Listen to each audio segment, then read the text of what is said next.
Primeira carta de Pedro, capítulo 1, do verso 1 ao verso 7, diz assim: Pedro, apóstolo de Jesus Cristo, aos eleitos peregrinos da dispersão no Ponto, Galácia, Capadócia, Ásia e Bitínia, eleitos segundo a presciência de Deus Pai, pela santificação do Espírito, para a obediência e a aspersão do sangue de Jesus Cristo. Graça e paz vos sejam multiplicadas. Bendito seja o Deus e Pai de nosso Senhor Jesus Cristo, que nos regenerou para uma viva esperança, segundo a sua grande misericórdia, pela ressurreição de Jesus Cristo dentre os mortos, para uma herança que não perece, não se contamina, nem se altera, reservada nos céus para vós, que sois protegidos pelo poder de Deus, mediante a fé, para a salvação preparada para se revelar no último tempo. Nisso exultais, ainda que agora sejais necessariamente afligidos por várias provações por um pouco de tempo, para que a comprovação da vossa fé, mais preciosa do que o ouro que perece, embora provada pelo fogo, redunde em louvor, glória e honra na revelação de Jesus Cristo. Amém. Até aí. Meus irmãos, eu quero começar a meditar com vocês sobre esses textos, essas duas cartas que o apóstolo Pedro escreveu no primeiro século e que Deus as preservou para nós, para a nossa meditação, para a nossa instrução, para a nossa edificação e também correção quando for necessário. Como título para o sermão de hoje, nesses primeiros 7 versículos da carta, eu quero dizer que nós vamos meditar sobre o tema os presentes de Deus. Os presentes de Deus. Porque nesse pequeno trecho, nós encontramos pelo menos 5 presentes dados por Deus à sua igreja, tanto no primeiro século como em todos os tempos, se estendendo até nós hoje. Mas antes de entrar no texto propriamente dito, já que nós vamos dar uma boa olhada na primeira e na segunda carta de Pedro, que somadas são menores do que o Salmo 119, alguns versículos a menos, vamos pensar um pouco sobre como essas cartas foram escritas. Então, eu coloquei aqui, primeiramente, 4 questões introdutórias. Em primeiro lugar, quem foi o autor dessas cartas? Ele diz, a primeira palavra da carta é o nome do autor, Pedro. Pedro é chamado na Bíblia por 3 nomes. O seu nome hebraico, Simão. O seu nome Pedro, que Jesus lhe deu, é Pedro propriamente dito. E o seu nome aramaico, que era a língua falada nos tempos de Cristo em Israel, que é Cefas. Ele mesmo nunca se chamou de Cefas. Paulo o chama de Cefas na primeira carta aos Coríntios. Então esse personagem tem 3 nomes, que nós geralmente conhecemos como Simão Pedro. O nome hebraico, o nome aramaico e o nome grego. Isso era, de certo modo, algo comum nos tempos bíblicos. Outros personagens tinham mais de um nome também. Pedro foi um pescador de profissão, participava de uma associação, talvez hoje nós chamaríamos até de cooperativa de pescadores, junto com Tiago e João, outros 2 apóstolos, e muito provavelmente outros pescadores com eles. E a conversão e o chamado de Pedro são inusitados. A descrição que Lucas dá no capítulo 5 do seu evangelho, para mim, é a melhor. Jesus estava pregando na beira do lago, que a gente chama de Mar da Galileia, não era na praia, tá? Que é ali no mar. Eu acho que era como uma marina, um atracamentozinho, um portozinho pequeno. E aí foi chegando mais gente. E aí Jesus pediu para entrar num dos barcos. E entrou no de Pedro. E lá ele se sentou, porque os rabinos pregavam sentados, e pregou para a multidão. mas foi chegando mais gente ainda. Aí Jesus pediu para Pedro afastar um pouquinho o barco. Pedro não fez questão, afastou um pouquinho o barco, entrou um pouquinho mais na água, e de lá Jesus pregou para uma grande multidão.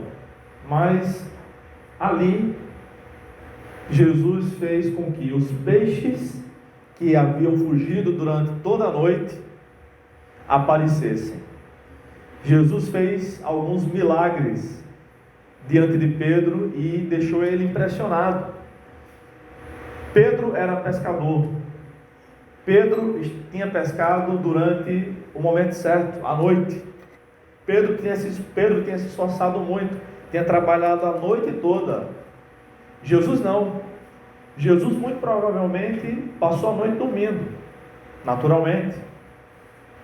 Jesus não era pescador. Ele havia sido carpinteiro durante 17 ou 18 anos de sua vida. Agora tinha se tornado um pregador itinerante. Ele andava dando aulas, andava dando palestras, fazendo milagres, expulsando demônios.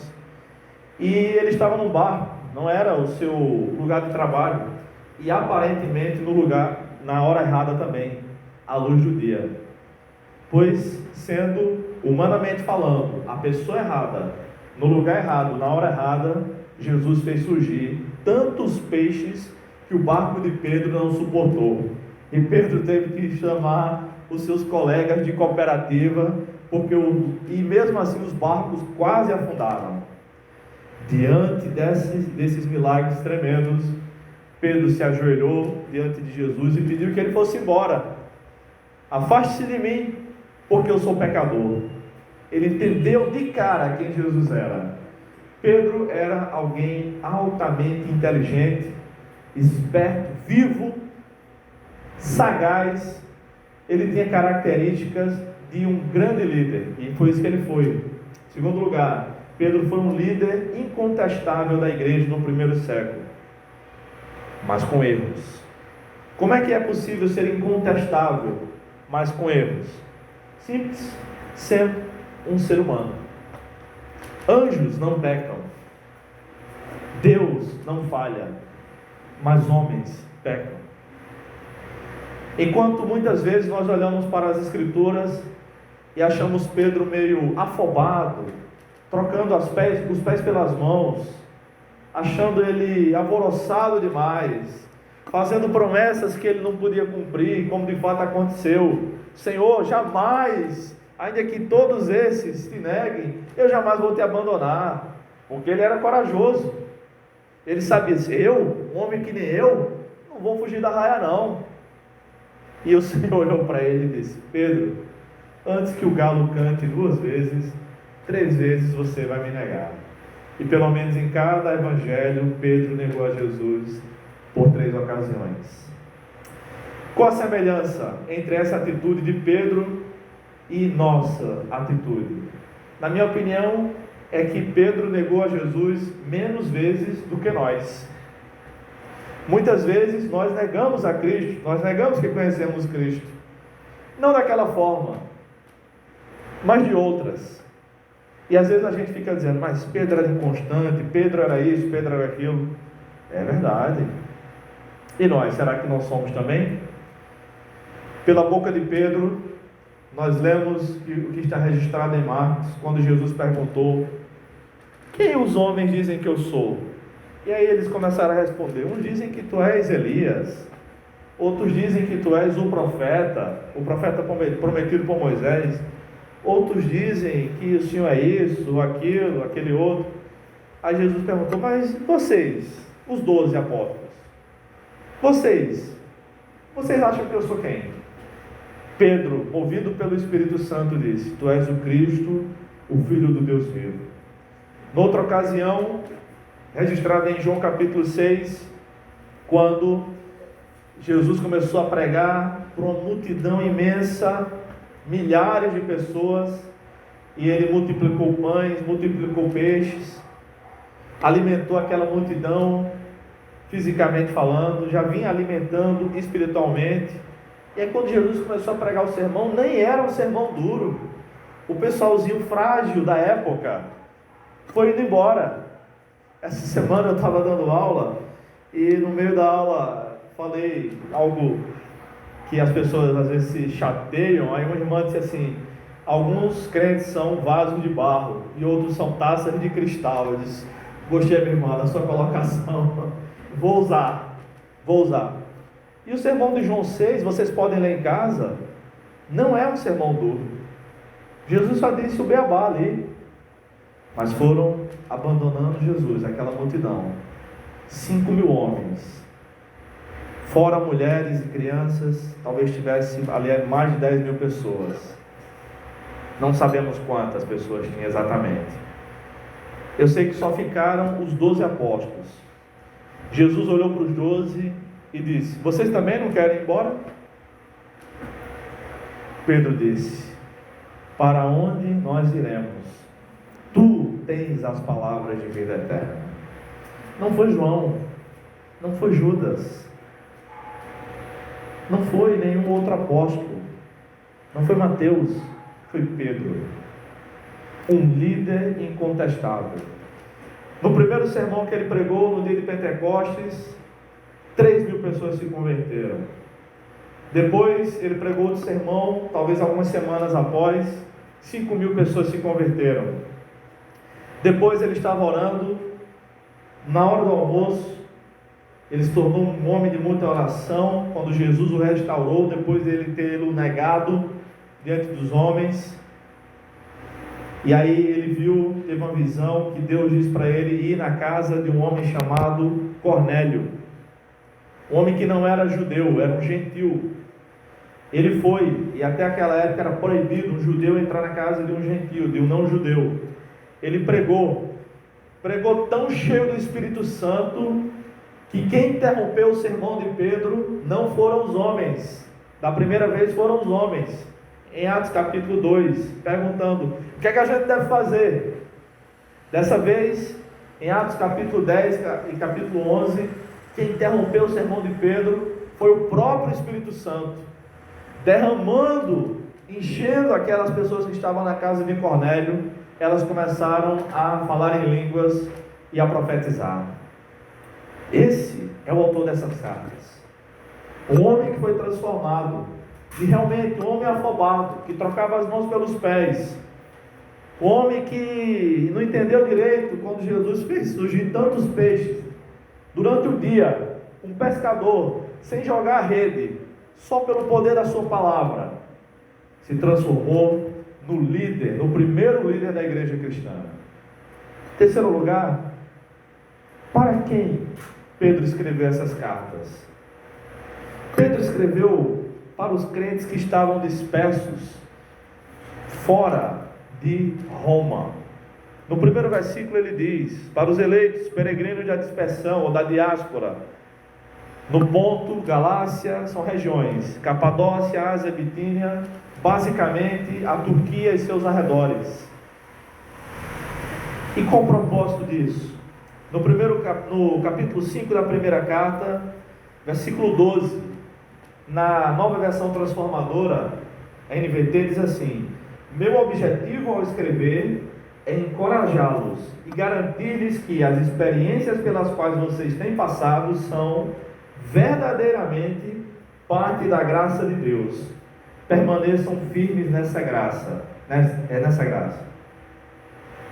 Parte da graça de Deus? Na segunda carta, no capítulo 3, versículos 1 e 2, Pedro diz também o propósito dele ter escrito essas cartas. Ele diz: amados, esta já é a segunda carta que vos escrevo. Em ambas, procuro despertar a vossa mente sincera com lembranças, para que vos recordeis das palavras ditas anteriormente pelos santos profetas, ou seja, o Antigo Testamento, e do mandamento do Senhor e Salvador, dado por meio de vossos apóstolos. Então Pedro escreveu as duas cartas para lembrar os seus leitores do Antigo e do Novo Testamento, para encorajá-los a serem participantes da graça de Deus. Mas o que me encabula, que me deixa encafifado, é que Pedro chama de graça de Deus o sofrimento que aqueles irmãos estavam passando. Sobretudo na primeira carta. O tema da primeira carta é o sofrimento dos cristãos. Aí tem alguns versículos que eu acho bem curiosos. Por exemplo, na primeira carta, capítulo 2, versículo 15, Pedro escreveu o seguinte: pois a vontade de Deus é que, fazendo bem, caleis a ignorância dos insensatos.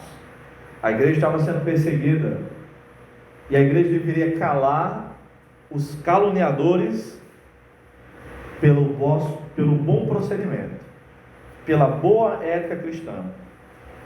Mais à frente, no capítulo 2, versículo 21, 1 Pedro 2, 21, ele escreveu: acompanhem comigo, irmãos. Para isso fostes chamados, pois Cristo também sofreu por vós, deixando-vos exemplo, para que sigais seus passos. Seguir os passos de Cristo? Sim, também no sofrimento. Aí, Pedro escreve no capítulo 3, verso 17: porque se a vontade de Deus assim o decretar, é melhor que sofrais fazendo o bem do que o mal. Ou seja, pode ser que Deus decrete alguns sofrimentos para nós. E é interessante que Pedro não escreveu porque se é a vontade de Deus assim o permitir. Não. Nesse caso não é permissão, é decreto divino. Alguns sofrimentos que nós passamos são decreto divino. Não há escapatória. Alguém que nasce doente, nasceu porque Deus decretou. Por que Deus faz isso? Porque Ele é Deus e Ele pode fazer isso. Ele é soberano. Ele vai revelar porque Ele faz isso? Não. Talvez nem revele na eternidade. Por quê? Porque Deus diz por meio dos profetas, um dos profetas: eu é que sei que pensamentos tenho sobre vós, pensamentos de paz e não de mal, para nos dar o fim que desejais. Ele também pergunta por meio de um dos profetas, se não me engano, Isaías: agindo eu, quem impedirá? Quando Deus age, quem pode impedir o agir divino, irmãos? Isso é tanto para nós recebermos bênçãos, como para nós não escaparmos de alguns sofrimentos que Deus decreta para o seu povo. Pedro chama isso de graça de Deus. Graça de Deus. É por isso que eu me revolto tanto contra os falsos profetas, que Pedro vai tratar duramente sobre eles na segunda carta, dizendo que Deus não poupou anjos, Deus não poupou o mundo antigo, salvou apenas. Deus não poupou anjos, mandou os anjos rebeldes para o inferno. Deus não poupou o mundo antigo, salvou apenas 8 pessoas, Noé e sua família. Deus não poupou Sodoma e Gomorra, poupou apenas Ló. Não poupará também os falsos profetas. E o juízo de Deus começa pela casa de Deus, ou seja, por nós. E aí ele diz, citando o Antigo Testamento: se para o justo é difícil escapar, imagina para o ímpio. Pedro chama isso de graça de Deus.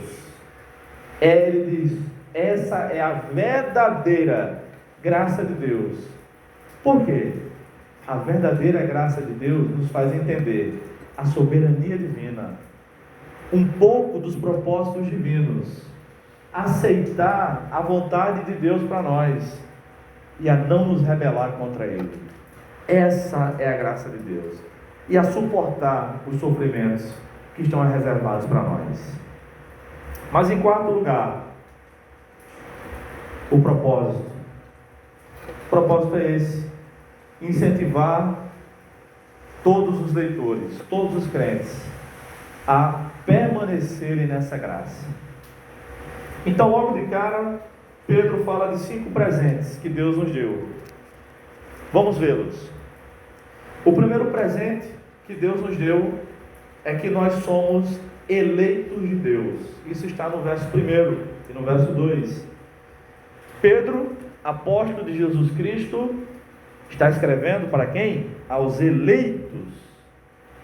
Eleitos, ele diz onde estão esses eleitos, e no verso 2 ele diz: eleitos segundo a presciência, ou pré-conhecimento, a onisciência de Deus Pai, pela santificação do Espírito Santo, para a obediência e a aspersão do sangue de Jesus Cristo.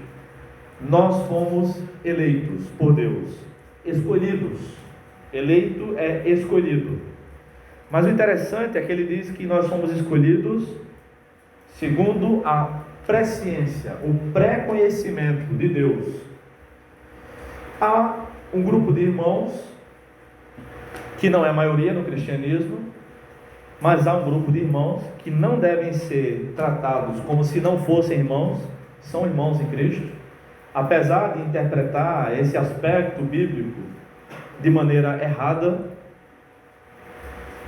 que ensina que os salvos foram decretados por Deus, ou seja, Deus carimbou: esse aqui vai para o céu, esse aqui não, esse aqui eu não quero salvar ele não. E aí Deus teria, de acordo com essas pessoas, esses irmãos, escolhido quem vai para o céu incondicionalmente, sem que a gente fizesse nada. Não é isso que a Bíblia ensina. A Bíblia ensina a predestinação, sim, ensina. A Bíblia ensina a eleição, a escolha de Deus dos seus filhos, sim, ensina. Mas é mediante o pré-conhecimento de Deus. Como é que isso funciona? É aqueles que Deus olhou na história e viu que creria em Cristo, esses são os eleitos de Deus.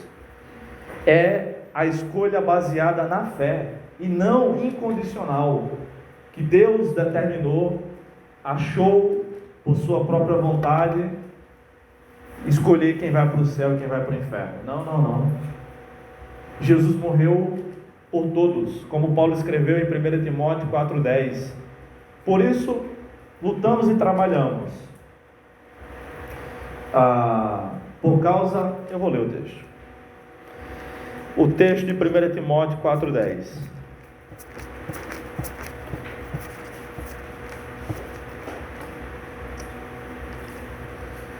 Pois é para isso que trabalhamos e lutamos, porque temos colocado nossa esperança no Deus vivo, o Salvador de todos os homens, especialmente dos que creem. Jesus morreu para salvar todos os que creem.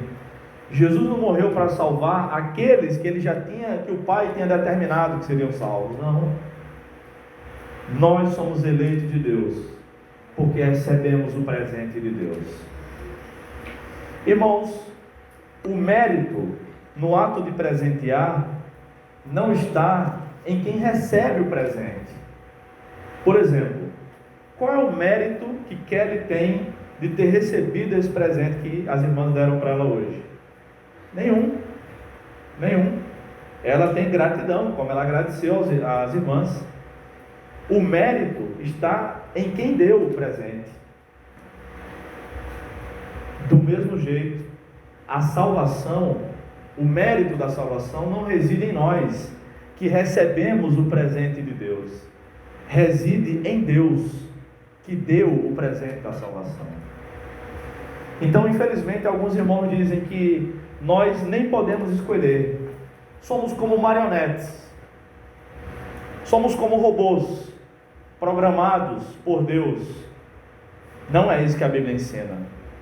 Nós temos vontade, nós temos arbítrio, que não é totalmente livre exatamente como muitas vezes nós pensamos, mas que pela graça de Deus que age em nós prevenientemente, ou seja, antecipadamente, nos convencendo que somos pecadores, nos convencendo de que precisamos de Cristo, nos convencendo do juízo divino.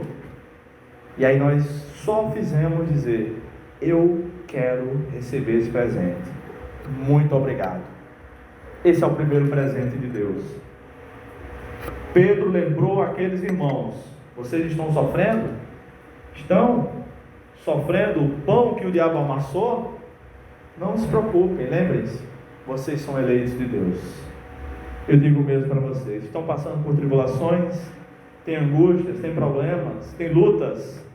Todos nós temos. Não esqueçamos, somos eleitos de Deus. O segundo presente que o texto nos fala está no versículo 3. Fomos regenerados para uma viva esperança.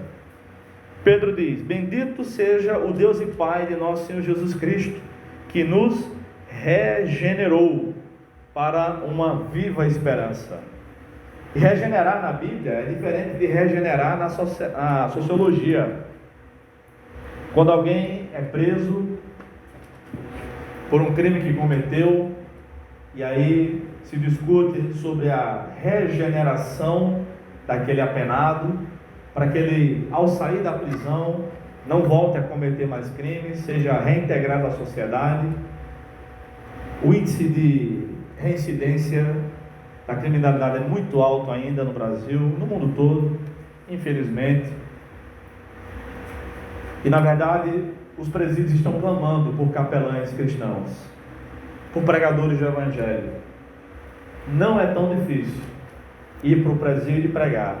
Muitos juízes querem que pastores, crentes capacitados para isso vão lá, porque os carcereiros preferem trabalhar na ala dos crentes, daqueles que se convertem lá na prisão, porque são os que menos dão trabalho, raramente brigam, raramente tem confusão, não se envolvem em rebeliões.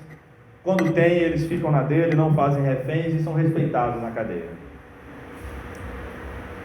Mas isso nada tem a ver com a regeneração que Deus fez em nós. Regenerar significa nascer de novo, recriar. Recriar. E ninguém também pode, assim como a gente não pôde fazer o nosso parto, assim como a gente não pôde, como eu posso dizer, fazer com que a gente viesse à luz, a gente tem mérito, não tem mérito nenhum em ter nascido, não é? A gente não fez nada. Nossos pais fizeram tudo.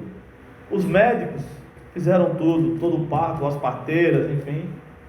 A gente veio ter consciência de que existia no mundo com quantos anos? 4 anos, 3 anos, alguns com 6, 7 anos de idade, um pouco mais tardio. Da mesma forma que não tivemos mérito nenhum em nascer, não tivemos mérito nenhum em renascer, em nascer de novo. Nós recebemos o presente e Deus nos criou de novo. É aquilo que João escreveu no seu Evangelho, que nós, quando cremos, fomos transformados de criaturas em filhos de Deus. Veja que Deus maravilhoso. Deus não precisava nos adotar como filhos. Já que Ele queria nos salvar, Ele podia apenas nos transformar em pecadores, para pecadores regenerados, salvos. Mas Ele nos recriou, Ele nos regenerou, porque não dava para aproveitar, não dava para reciclar.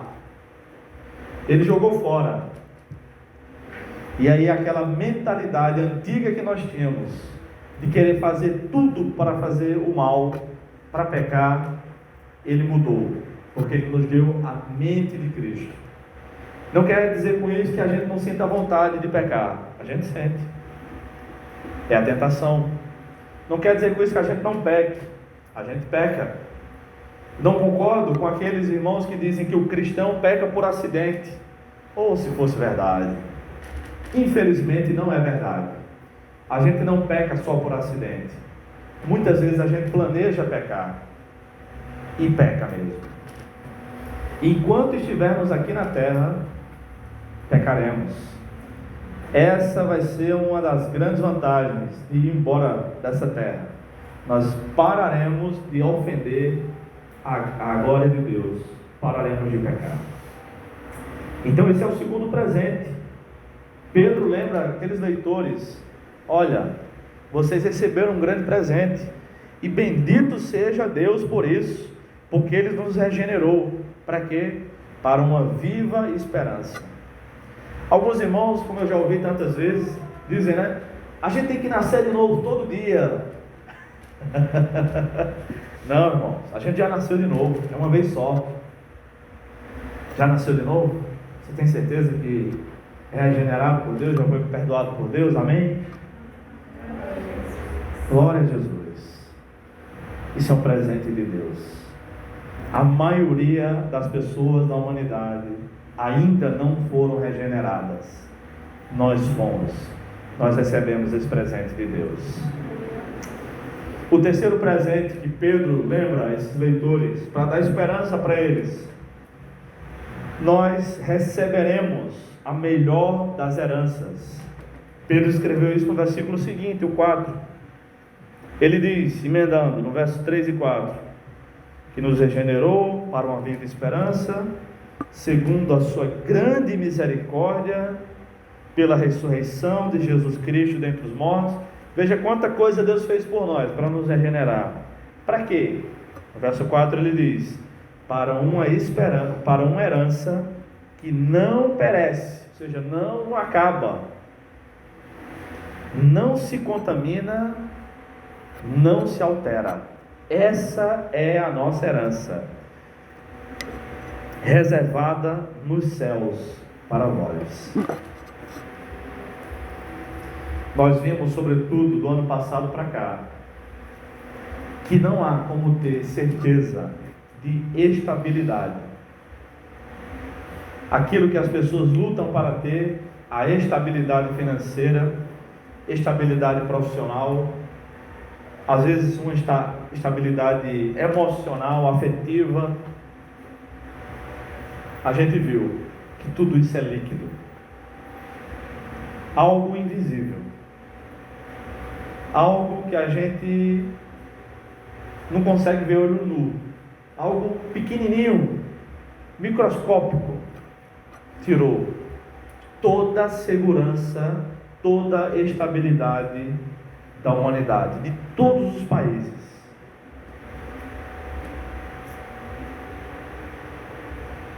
Quem tem dinheiro, quem tinha dinheiro investido na bolsa de valores, perdeu dinheiro. Quem tem dinheiro em casa, o dinheiro desvalorizou, a inflação subiu, as coisas estão caríssimas. A gasolina está mais que $1, o litro da gasolina para a gente. Quem tinha saúde perfeita, porque podia ir para a academia e nasceu bem de saúde, as academias fecharam. Talvez continue com saúde no corpo, mas muita gente perdeu a saúde mental.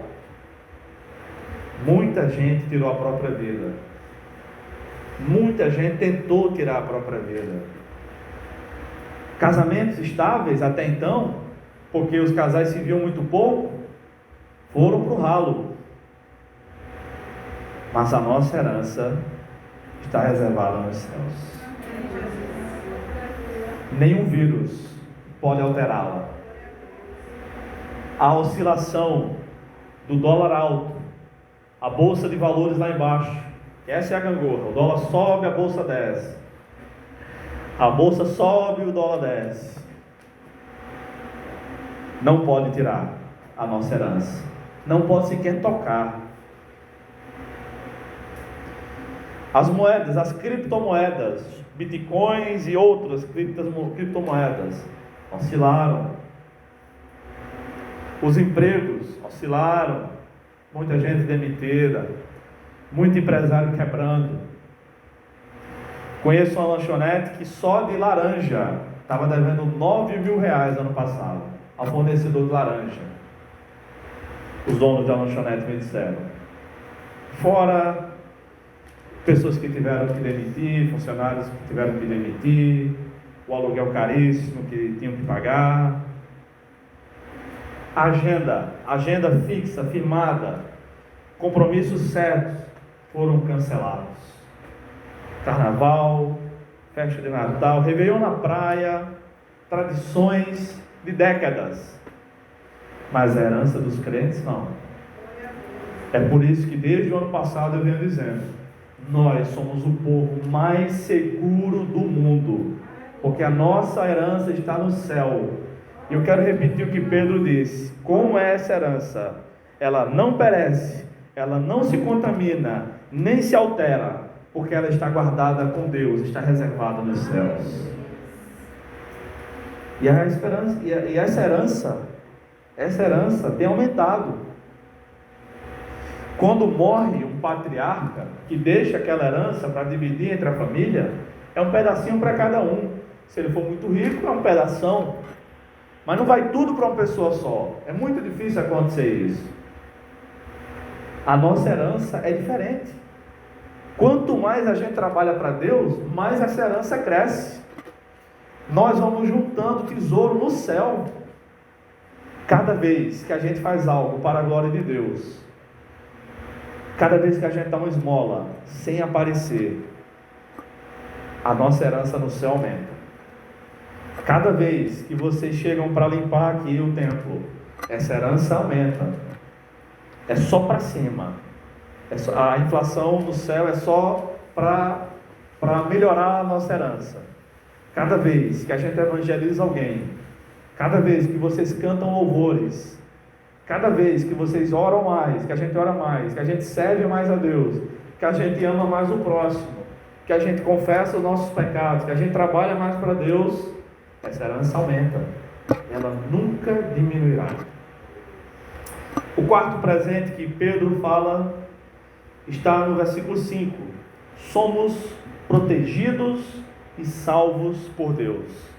Ele diz no versículo 5 que sois protegidos pelo poder de Deus, mediante a fé, para a salvação preparada para se revelar no último tempo. Nós somos protegidos e salvos pelo próprio Deus. Protegidos de quê? Não dos males dessa terra. Sabe aquele slogan daquela igreja famosa da televisão? Pare de sofrer. Não é aqui nessa terra. 1 Pedro mostra que não era nessa terra. Leia a carta em casa. São 5 capítulos. Dá para você ler hoje mesmo ainda. Rapidinho você lê. Os crentes nos primeiros séculos apanharam, foram torturados, foram jogados na cova com leões, e Deus só livrou Daniel. Esses outros foram despedaçados mesmo, foram jogados na mata para ursos devorarem. Tem uma mulher que pouco se fala sobre ela, Blandina. Ela foi colocada nua, depois de ser humilhada, espancada publicamente pelo Império Romano, para sentar em ferro quente, um banco de ferro quente assim, vermelho de quente, nua. E enquanto faziam isso com ela, ela glorificava a Deus, sabendo que estava próximo à sua herança, de receber a sua herança. Essa proteção, essa salvação, esse céu na terra, que nos últimos anos as igrejas mudaram o foco do céu para a terra.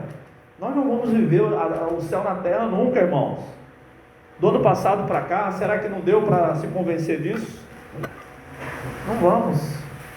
Nós vamos viver o céu no céu. Esse é o nosso presente, essa é a nossa esperança. Esse presente ninguém vai tocar, ninguém vai tomar de nós. Deus nos salvou dos nossos pecados para isso. E Ele é que nos protege por meio da fé, como Pedro escreveu. E está próximo, ele diz, para se revelar no último tempo. Quando é o último tempo? É desde que Jesus foi para o céu, até que Ele volte, são os últimos dias. Em quinto e último lugar, o quinto presente que nós recebemos de Deus: somos provados por Deus para a glória de Deus. Isso está nos versículos 6 e 7, que dizem: nisso exultais. Exultar, eu já disse aqui como é aquela alegria extrema, é aquela alegria de ganhar na mega da virada sem ter jogado, né? Porque nós somos crentes. É alguém que ganhou e te deu todo presente.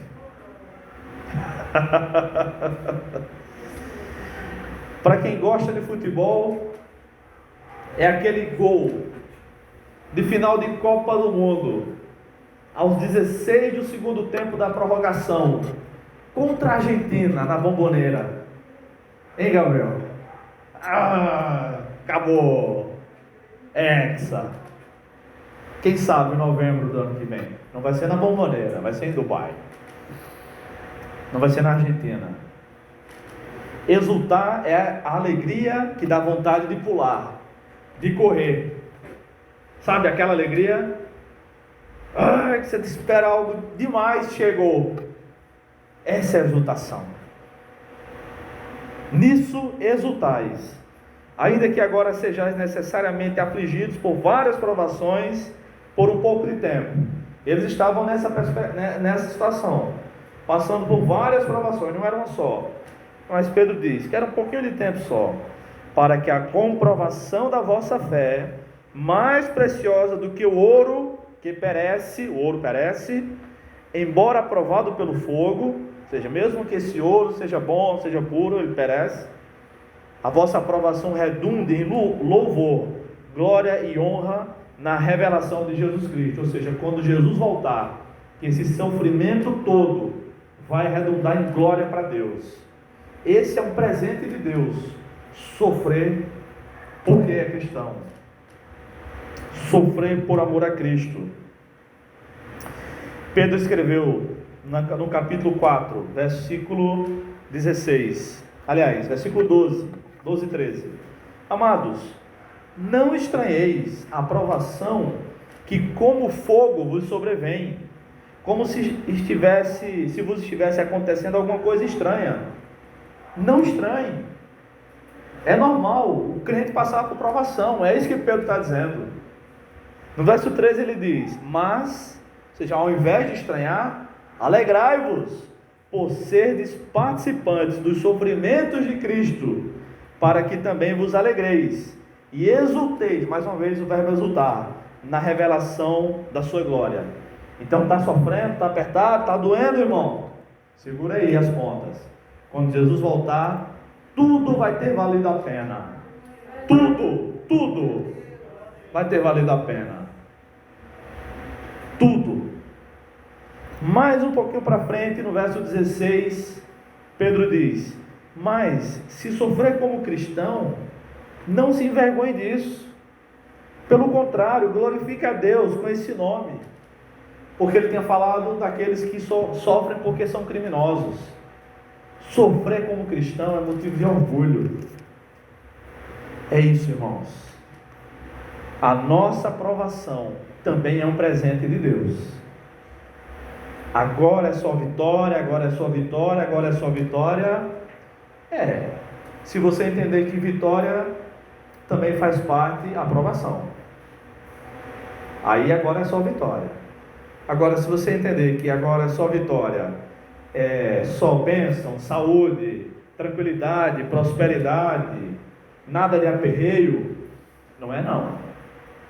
Não é isso que Deus ensina. Não é isso que a palavra de Deus ensina. Não é. Então, nós recebemos esses 5 presentes de Deus. Somos eleitos de Deus. Fomos regenerados para uma viva esperança. Recebemos a melhor das heranças. Somos protegidos e salvos por Deus. E somos provados por Deus para a glória de Deus. Para concluir, mesmo passando por muitas aflições, perseguições, acusações falsas, devemos continuar servindo a Deus, porque Ele é o melhor presente que nós temos. Ele é o Criador e sustentador de todas as coisas. E se Ele quer que passemos por dificuldades, e às vezes Ele quer, devemos valorizar as bênçãos que já recebemos, os presentes que Deus nos deu, para desses presentes tirarmos forças para lutar até o fim, para ser cristão até o fim. E aí nós vamos receber a coroa da vitória, aquilo que está reservado para nós nos céus. Louvado seja o nosso Senhor Jesus Cristo. Amém. Vamos orar. Pai amado, bendito seja o teu nome. Obrigado porque o Senhor nos escolheu pela fé em Cristo Jesus para nos dar tantas bênçãos.